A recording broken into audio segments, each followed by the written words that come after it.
पावन प्रकाश पुरब ते खुशियां मना रहे हैं, लेकिन नाल नाल असी एक गल भी समझनी है कि गुरु साहब जी ने सानू सिद्धांत किहड़े दिते सन। सब तो पहला जिहड़ा सिद्धांत सी,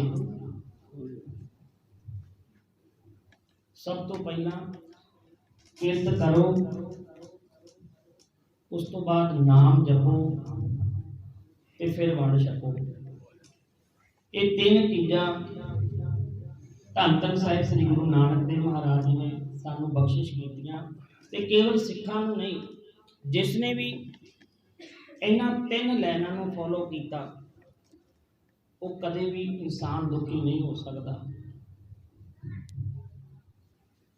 ते ये गल जदों सिद्ध परबतां ते बैठे ने, गुरु नानक साहब जी ने जाके उन्होंने कहा कि तुहाडे कोल इन्ना ज्ञान है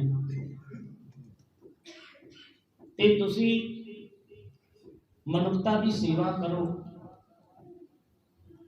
क्योंकि पंडित जिहड़े ने उन्होंने कर्म कांडां विच फसा के ते उन्होंने डरा के पूजा करवाते हैं, पैसे मंगते हैं, होर कई चीज़ां मंग लेंदे ने, ते तुसी जाके उन्होंने दसो तो सही। कहते नहीं, असी तो परमात्मा नूं लभण वास्ते इत्थे पहाड़ां दे विच बैठे हैं। गुरु नानक साहब जी कहते लभो तो तुसी वो चीज़ जिहड़ी गवाची होवे ते तुहाडे अंदर बैठा है, कण कण दे विच विराजमान है, लेकिन फिर भी वो गल नहीं मनी। गुरु नानक साहब जी दी ये गल्लां सुन के अद्धे जोगी जिहड़े सी वो गुरु नानक साहब के मगर आ गए। कहते नहीं, सानू तुहाडी गल समझ आ गई, क्योंकि उत्थे जोगी घर बार छड्ड के निकम्मे बन के बैठे सन। जदों भुख लगदी सी फिर उन्होंने जिस दुनिया नूं छड्ड के गए सन, अपने बच्चों नूं, परिवारां नूं, पिंडां नूं, फिर उत्थे ही आना, मंग के खा लेना, फिर उत्ते चले जाना। तो गुरु साहब जी ने कहा यह भगती नहीं, ये तुहाडा निकम्मापन है। तुसीं अपने बच्चों नूं छड्ड के, परिवारां नूं छड्ड के इत्थे आके बैठ गए हो। ते अद्धियां नूं ना गल समझ आ गई। कहते गुरु नानक साहब जी जिस तरह तुसीं कहोगे ना, असीं तुहाडी गल मन्नांगे। ते गुरु साहब जी कहते चलो फिर करतारपुर लै आए ने, ते कहते हुण खेती करो, पहले किरत करो। ते सारिਆਂ ਨੂੰ हल, कोई हल वा रहा है, कोई सुहागा फेर रहा है, कोई पानी दे रहा है, कोई बीज पा रहा है, ते सारे खुश ने। ते 2-3 दिनों बाद जिहड़े सिद्ध अहंकार दे मारे गुरु साहब जी दे नाल नहीं आए ना, वो कहते चल के वेखीए तां सही अपने विचों अद्धे बंदे जिहड़े सी वो गुरु नानक साहब दे मगर गए ने, ते हुण वो दुखी होणगे। कहते इत्थे सौखा सी, सारा दिन आपां माला फेरदे हां, जदों भुख लगदी थल्लों जाके मंग के खा लेंदे आ, कोई काम ही नहीं है। ते कहते चलो वेख के आईए। ते जदों आए ने वेख्या कि वो तां सारे खुश ने, सारे बड़े जोश के नाल काम कर रहे ने, कोई परेशानी नहीं। ते उन्होंने फिर सोचा कि वाकई दे विच गुरु नानक साहब जी इन्हां दे सिद्धांत जिहड़ा है उहदे विच दम है। ते कीता कि उन्होंने गुरु नानक साहब जी नूं कहंदे असीं तुहानूं मंन लए कि ये तां निकम्मे बने होए सी, इन्हां नूं तुसीं कम ला दिता, किरत करनी सिखाती, ते कहंदे तुसीं इन्हां नूं साण बना दिता।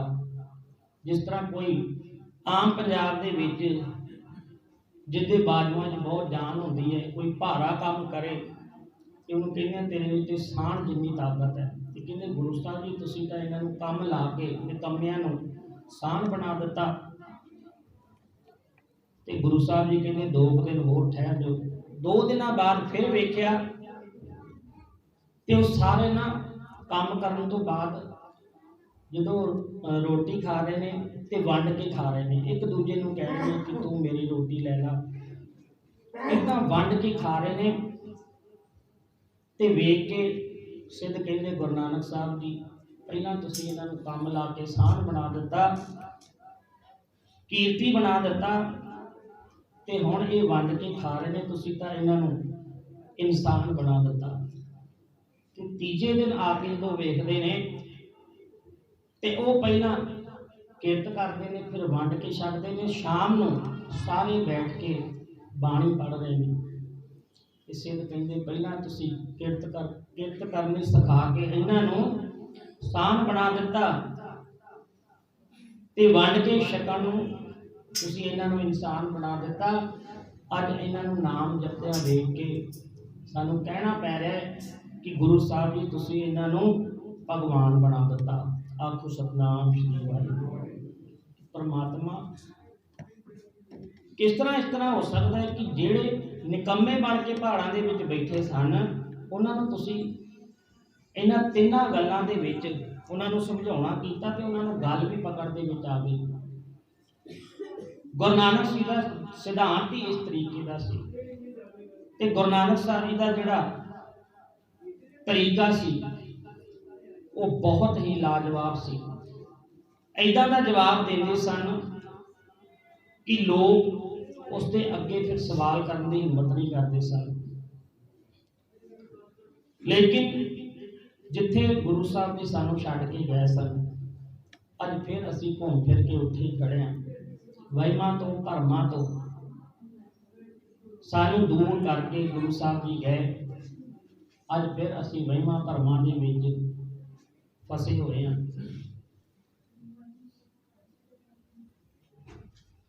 ਸ਼ਬਦ ਤੇ ਆਪਾਂ ਪੜ੍ਹ ਰਹੇ ਹਾਂ, ਹਰ ਸਾਲ ਪੜ੍ਹਦੇ ਹਾਂ, ਮਿੱਟੀ ਧੁੰਦ ਜਗ ਚਾਨਣੋ ਵਾ। ਤੇ ਮਨ ਨੂੰ ਪੁੱਛੀਏ ਕਿ ਵਾਕਈ ਦੇ ਵਿੱਚ ਧੁੰਦ ਮਿਟ ਗਈ। ਧੁੰਦ ਕਿਹੜੀ ਸੀ? ਵਹਿਮਾਂ ਦੀ, ਭਰਮਾਂ ਦੀ, ਕਰਮ ਕਾਂਡਾਂ ਦੀ, ਪਖੰਡਾਂ ਦੀ। ਇਹੀ ਤੇ ਸਾਰਾ ਕੁਝ ਦੂਰ ਕਰਨ ਵਾਸਤੇ ਗੁਰੂ ਨਾਨਕ ਸਾਹਿਬ ਜੀ ਨੇ ਆਪਣਾ ਸਾਰਾ ਜੀਵਨ ਲਾ ਦਿੱਤਾ। ਲੇਕਿਨ ਅਸੀਂ ਮਨ ਨੂੰ ਪੁੱਛੀਏ, ਹੁਣ ਪ੍ਰਭਾਤ ਫੇਰੀ ਜਾ ਰਹੀ ਹੈ ਤੇ ਇਹੀ ਸ਼ਬਦ ਸਾਰੇ ਪੜ੍ਹ ਰਹੇ ਨੇ ਕਿ ਮਿੱਟੀ ਧੁੰਦ ਜਗ ਚਾਨਣ ਹੋਵਾ। ਤੇ ਉੱਥੇ ਹੀ ਕਿਸੇ ਜੋਤਿਸ਼ ਦਾ ਵੀ ਘਰ ਹੈਗਾ ਤੇ ਉਹ ਹੱਸ ਰਿਹਾ, ਕਹਿੰਦਾ ਸਿੱਖੋ ਕੋਈ ਗੱਲ ਨਹੀਂ, ਹੁਣ ਤੇ ਤੁਸੀਂ ਅੰਮ੍ਰਿਤ ਵੇਲੇ ਪ੍ਰਭਾਤ ਫੇਰੀ ਸ਼ਬਦ ਪੜ੍ਹ ਰਹੇ ਹੋ, ਮਿੱਟੀ ਧੁੰਦ ਜਗ ਚਾਨਣ ਹੋਵਾ, ਤੇ ਦੁਪਹਿਰ ਨੂੰ ਕੁੰਡਲੀਆਂ ਲੈ ਕੇ ਤੁਸੀਂ ਮੇਰੇ ਕੋਲ ਹੀ ਆਣਾ। ਕਿਹੜੀ ਧੁੰਦ ਮਿਟ ਗਈ ਤੁਹਾਡੀ? ਆ ਸਿੱਖਾਂ ਦੇ ਵਿੱਚ ਵੀ ਬਾਕਾਇਦਾ ਕੁੰਡਲੀਆਂ ਮਿਲਾਣੀਆਂ ਤੇ ਹੋਰ ਪਤਾ ਨਹੀਂ ਕਿੰਨੇ ਕਰਮ ਕਾਂਡ ਜਿੱਥੋਂ ਸਾਨੂੰ ਗੁਰੂ ਸਾਹਿਬ ਜੀ ਆਜ਼ਾਦ ਕਰਾ ਕੇ ਗਏ ਨੇ। ਤੇ ਦੂਸਰਾ ਜਿਹੜਾ ਨੁਕਤਾ ਹੈ ਉਹ ਇਹ ਕਿ ਗੁਰੂ ਨਾਨਕ ਸਾਹਿਬ ਜੀ ਨੂੰ ਪੇਸ਼ ਹੀ ਇਸ ਤਰ੍ਹਾਂ ਦਾ ਕੀਤਾ ਗਿਆ ਸਾਡੇ ਸਾਹਮਣੇ, ਜਾਂ ਤੇ ਜਨਮ ਸਾਖੀ ਦੇ ਵਿੱਚ ਜਾਦੂਗਰ ਬਣਾ ਕੇ ਰੱਖਤਾ ਗੁਰੂ ਸਾਹਿਬ ਜੀ ਨੂੰ। ਤੇ ਗੁਰੂ ਸਾਹਿਬ ਜੀ ਆਪਾਂ ਜਿੱਥੇ ਵੀ ਗੁਰੂ ਨਾਨਕ ਸਾਹਿਬ ਦੀ ਫੋਟੋ ਵੇਖੀਏ, ਮੈਂ ਉਸ ਦਿਨ ਵੀ ਵਿਚਾਰ ਕੀਤੀ ਕਿ ਮੈਨੂੰ 30 ਸਾਲ ਹੋ ਗਏ, ਮੈਂ ਕਦੇ ਵੀ ਗੁਰੂ ਨਾਨਕ ਸਾਹਿਬ ਜੀ ਦੀ ਕੋਈ ਹੱਸਦੇ ਦੀ ਫੋਟੋ ਨਹੀਂ ਵੇਖੀ।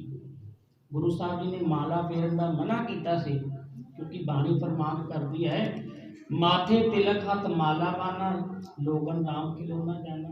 ਕਹਿੰਦੇ ਜੇ ਪਿਓ ਤੋਂ ਕੁਝ ਮੰਗਣਾ ਹੈ ਤੁਸੀਂ ਤੇ ਕੀ ਤੁਹਾਨੂੰ ਮਾਲਾ ਫੇਰਨੀ ਪੈਣੀ? ਡਾਇਰੈਕਟ ਪਿਓ ਤੋਂ ਮੰਗੋ। ਤੇ ਫਿਰ ਜੇ ਪਰਮਾਤਮਾ ਪਰਮੇਸ਼ਰ ਨੇ ਜਿਸ ਨੇ ਤੁਹਾਨੂੰ ਬਣਾਇਆ ਹੈ ਉਸ ਨੂੰ ਖੁਸ਼ ਕਰਨ ਵਾਸਤੇ ਤੁਸੀਂ ਮਾਲਾ ਫੇਰ ਰਹੇ ਹੋ, ਇਹ ਨਹੀਂ ਫੇਰਨੀ। ਲੇਕਿਨ ਕੀਤਾ ਕਿ ਲੋਕਾਂ ਨੇ ਜਿੱਥੇ ਗੁਰੂ ਨਾਨਕ ਸਾਹਿਬ ਦੀ ਫੋਟੋ ਆਪਾਂ ਵੇਖਦੇ ਹਾਂ, ਇੱਦਾਂ ਗੁਰੂ ਨਾਨਕ ਸਾਹਿਬ ਜੀ ਸੀਰੀਅਸ ਜਿਹੇ ਹੋ ਕੇ ਬੈਠੇ ਨੇ। ਇੱਕ ਹੱਥ ਵਿੱਚ ਮਾਲਾ ਫੜਾਤੀ, 2-3 ਗਲੇ 'ਚ ਪਾਤੀਆਂ ਤੇ 1-2 ਸਿਰ ਦੇ ਉੱਤੇ ਵੀ ਪਾ ਦਿੱਤੀ। ਕਹਿੰਦੇ ਤੁਸੀਂ ਮਾਲਾ, ਇੱਕ ਵੀ ਮਾਲਾ ਦਾ ਮਨਾ ਕਰਦੇ ਸੀ ਨਹੀਂ ਫੇਰਨੀ, ਲਓ ਅਸੀਂ ਤੁਹਾਡੇ 4-4 ਪਾ ਦਿੱਤੀਆਂ, ਕਰ ਲਓ ਕੀ ਕਰਦੇ। ਤੇ ਜਿਹੜੇ ਸਿਧਾਂਤ ਸੀ ਗੁਰੂ ਨਾਨਕ ਸਾਹਿਬ ਜੀ ਦੇ, ਕਿਉਂਕਿ ਉਹ ਗੁਰੂ ਨਾਨਕ ਸਾਹਿਬ ਜੀ ਕਹਿੰਦੇ ਸਨ ਕਿ ਹਮੇਸ਼ਾ ਖੁਸ਼ ਰਹੋ, ਚੜ੍ਹਦੀ ਕਲਾ ਵਿੱਚ ਰਹੋ। ਲੇਕਿਨ ਕੋਈ ਵੀ ਫੋਟੋ ਆਪਾਂ ਗੁਰੂ ਨਾਨਕ ਸਾਹਿਬ ਜੀ ਦੀ ਨਾ ਕਿਸੇ ਨੇ, ਜਦੋਂ ਉਹਨਾਂ ਨੇ ਕਰਤਾਰਪੁਰ ਕਿਰਤ ਕੀਤੀ, ਹੱਲ ਵਾਇਆ, ਉਸ ਦੀ ਫੋਟੋ ਨਹੀਂ ਵੇਖੀ, ਕੋਈ ਹੱਸਦਿਆਂ ਦੀ ਫੋਟੋ ਨਹੀਂ ਵੇਖੀ। ਹੁਣ ਮਰਦਾਨੇ ਨੂੰ ਨਾਲ ਰੱਖਿਆ ਹੈ। ਮਰਦਾਨਾ ਕੀ ਸੀ? ਮਿਰਾਸੀ ਸੀ।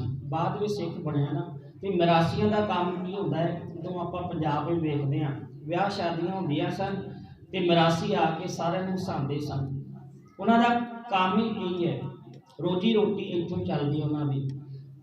ਤੇ ਗੁਰੂ ਸਾਹਿਬ ਜੀ ਨੇ ਮਰਦਾਨੇ ਨੂੰ ਰੱਖਿਆ ਨਾਲ, ਤੇ ਕੀ ਮਰਦਾਨਾ ਤੇ ਗੁਰੂ ਸਾਹਿਬ ਜੀ ਹੱਸਦੇ ਨਾ ਹੋਣਗੇ?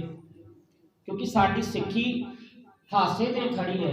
ਤੇ ਹਾਸਾ ਕਦੋਂ ਹੁੰਦਾ ਹੈ? ਜਦੋਂ ਅਸੀਂ ਚੜ੍ਹਦੀ ਕਲਾ ਵਿੱਚ ਹੁੰਦੇ ਹਾਂ। ਜੇ ਆਮ ਅਸੀਂ ਗੁਰਦੁਆਰਿਆਂ ਵਿੱਚ ਵੇਖੀਏ, ਜਿਹੜੇ ਕੀਰਤਨਕਾਰ ਨੇ ਉਹ ਵੀ ਬੜੇ ਸੀਰੀਅਸ ਜਿਹੇ ਹੋ ਕੇ ਬੈਠੇ ਹੋਣਗੇ, ਤੇ ਜਿਹੜੀ ਸੰਗਤ ਹੈ ਉਹ ਵੀ ਬੜੀ ਸੀਰੀਅਸ ਹੋ ਕੇ ਬੈਠੀ ਹੋਏਗੀ।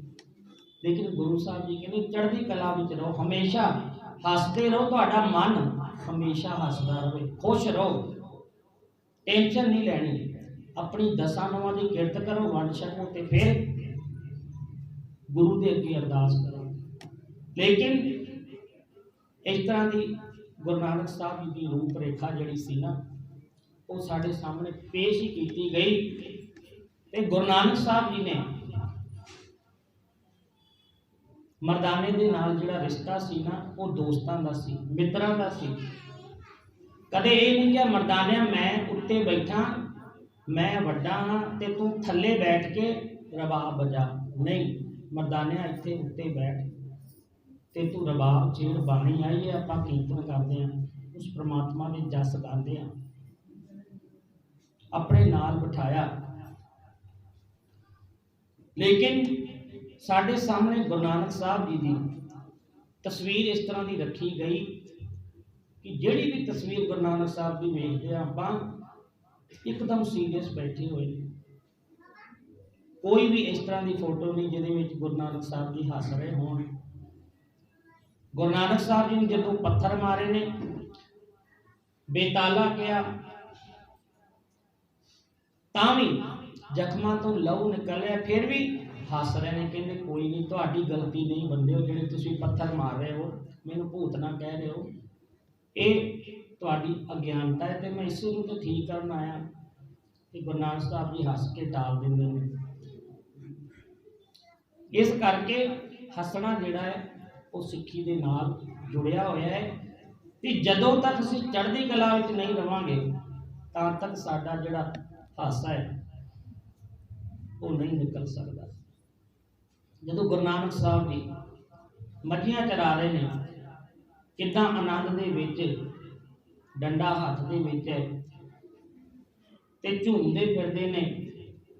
ਬਾਣੀ ਉਸ ਟਾਈਮ ਵੀ ਪੜ੍ਹਦੇ ਹੋਣਗੇ ਜਦੋਂ ਬਾਬਰ ਨੂੰ ਜਾਬਰ ਕਿਹਾ, ਤਾਂ ਵੀ ਗੁਰੂ ਸਾਹਿਬ ਜੀ ਮੁਸਕਰਾ ਰਹੇ ਸਨ। ਜਦੋਂ ਬਾਬਰ ਨੇ ਕੈਦਖਾਨੇ ਵਿੱਚ ਭੇਜਤਾ, ਕਿੰਨਾ ਜਿਗਰਾ ਹੋਏਗਾ ਗੁਰੂ ਸਾਹਿਬ ਜੀ ਦਾ ਕਿ ਬਾਦਸ਼ਾਹ ਨੂੰ ਕਹਿ ਰਹੇ ਨੇ, ਉਹ ਵੀ ਮੂੰਹ ਦੇ ਉੱਤੇ, ਕਿ ਬਾਬਰ ਤੂੰ ਬਾਬਰ ਨਹੀਂ, ਮੇਰੀ ਨਿਗਾਹ ਦੇ ਵਿੱਚ ਤੂੰ ਜਾਬਰ ਹੈ, ਤੂੰ ਜ਼ਬਰਦਸਤੀ ਕਰਦਾ ਹੈ, ਲੋਕਾਂ ਦੇ ਹੱਕ ਮਾਰਦਾ ਹੈ। ਤੇ ਚੁੱਕ ਕੇ ਗੁਰੂ ਸਾਹਿਬ ਜੀ ਨੂੰ ਜੇਲ੍ਹ 'ਚ ਪਾਤਾ। ਤੇ ਜਦੋਂ ਛੁੱਟੇ ਨੇ ਤੇ ਮਰਦਾਨਾ ਉੱਥੇ ਹੀ ਨੱਚਣ ਲੱਗ ਗਿਆ। ਉੱਥੇ ਮਰਦਾਨਾ ਰੋਇਆ ਨਹੀਂ, ਕਿਉਂਕਿ ਗੁਰੂ ਸਾਹਿਬ ਜੀ ਨੇ ਕਿਹਾ ਹਰ ਟਾਈਮ ਸ਼ੁਕਰਾਨੇ ਦੇ ਵਿੱਚ ਰਹਿਣਾ ਹੈ, ਕਿਉਂਕਿ ਜੋ ਕੁਝ ਵੀ ਹੁੰਦਾ ਹੈ ਉਸ ਪਰਮਾਤਮਾ ਪਰਮੇਸ਼ਰ ਦੀ ਮਰਜ਼ੀ ਦੇ ਨਾਲ ਹੁੰਦਾ ਹੈ। ਤੇ ਮੇਰਾ ਸਿੱਖ ਉਹੀ ਹੈ। ਹੁਣ ਤੱਤੀ ਤਵੀ ਤੇ ਬੈਠੇ ਗੁਰੂ ਅਰਜਨ ਦੇਵ ਮਹਾਰਾਜ ਜੀ,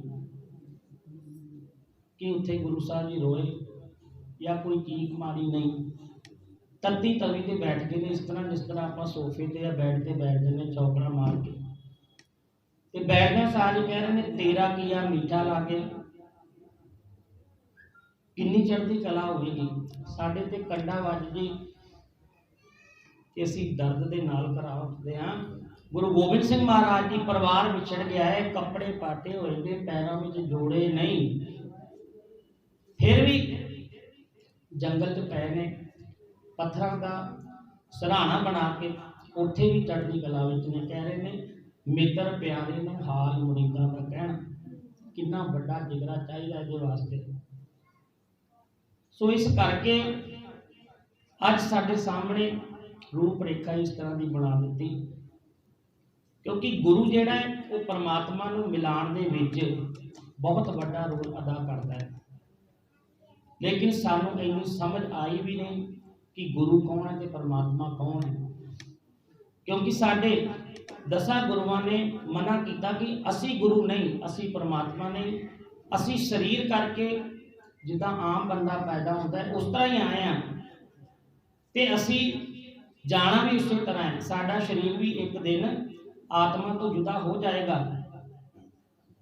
ते फिर असी तुहाडे वर्गे हाँ। असी सिर्फ उहदा मैसेज तुहानूं देना है, जैसी में आवे खसम की बाणी फैसला करी ज्ञान में ला लो। जिस तरह परमात्मा ने मैनू हुक्म किया है, जिहड़ी बाणी वो भेजदा है, धुर की बाणी आई तिन सगली चिंत मिटाई। लेकिन बाणी आई काहदे विच? गुरु ग्रंथ साहिब विच। साडे जीवन दे विच बाणी नहीं आई, क्योंकि असीं मन नूं पुछीए धुर की बाणी आई तिन सगली चिंत मिटाई कि साडी चिंतावां मिट गईयां? नहीं मिटियां। क्यों नहीं मिटियां? क्योंकि असीं गुरु साहब जी दे दसे हुए रस्ते ते तुर नहीं सके। इस करके गुरुआं ने साफ मना किया कि सानू परमात्मा गुरु गोबिंद सिंह महाराज जी ने उस दिन भी विचार चल रही सी, साफ साफ कह दिता, जो हमको परमेश्वर उचरे ते सब नरक कुंड में पर है। कहते जो सानू परमात्मा कहेगा वो सारे नरकां विच जाओगे। परमात्मा केवल वो इको अकाल पुरख है, असी केवल उहदा मैसेज तुहानूं देण वास्ते साडी सेवा लाई है। सो असी भी इस गल नूं समझिए अते कोशिश करिए कि उन्हां नूं कहिए जिहड़े फोटो बनाते हैं कि गुरु नानक साहब जी मर्दाने दे नाल किस तरह खड़दे होणगे। ते वैरोवाल लिखदा भी है किस तरह कहंदा है, कदे जोटी पा मर्दाने किसे खास होता कर दे दी, कोई वीर बना दो फोटो वही मेरे बाबे नानक हस दे दी। किस तरह मर्दाने दे नाल जोटी पा के मोढे ते हाथ रख के खड़ा है मर्दाना ते कोई व्योंत बना रहे कि अज किधर नूं चलीए, आपां किहदे भरम दूर करिए। लेकिन इहो जी फोटो साडे सामने नहीं रखी गई। फिर एक मदियां चारन वाले दी खेतां नूं पानी लाउंदे दी, सोटी वाला हथ तां चक के मस्ती विच पानी गाउंदे जी। किस तरह हस रहे ने, किस तरह मदियां चा रहे ने, ओदी कोई फोटो बना के साडे सामने नहीं पेश करते। सानू बाबे ने दिखाया इस तरह कि गुरु साहब जी अते तुसी तुहाडा इदां दा रिश्ता साडा बना दिता बाबे ने कि वो परमात्मा अते वड्डे ने ते तुसी कुछ भी नहीं। लेकिन गुरु साहब जी ने किसी के नां दे अगे संत नहीं लाया, मर्दाने नूं भी संत नहीं किया, भाई मर्दाना। उत्थे भी तो संत ला सकते सन, जिद्दां अज बाबिया ने अपने नाम के अगे संत लाया। भाई मनी सिंह बंद बंद कटवारे जिहड़े हकदार ने उन्होंने संत भी कह सकते हैं, ब्रह्म ज्ञानी भी कह सकते हैं, लेकिन उन्होंने नाम के अगे भी भाई लाया। भाई का अर्थ है दोस्त, मित्र, भरा। ते गुरु दे विच ते साडे विच सानू इस तरह दिखाया गया कि असीं तां कुछ भी नहीं, लेकिन गुरु कहता नहीं, सबको मीतम आपन की ना, हम सबना के साजन, असीं भी तुहाडे वर्गे हाँ। इस करके इस तरह की रूपरेखा बनाई गई।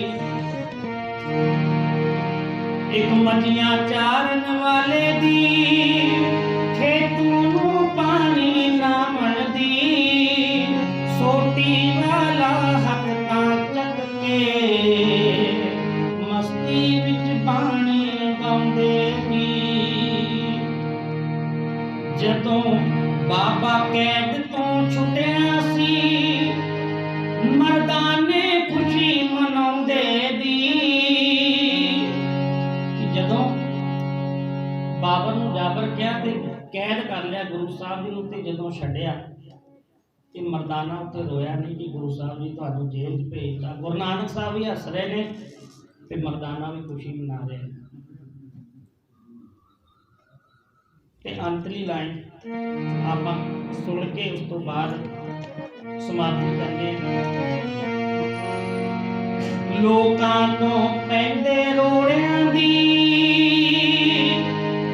जख्मां तो बन गए फोड़ियां दी।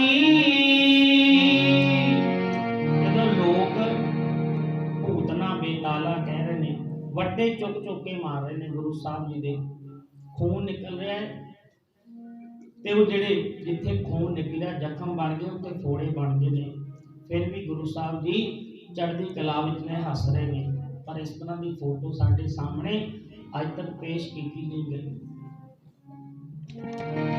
लोकां दे पैंदे रोड़ियां दी जख्मां तो बन गए फोड़ियां दी।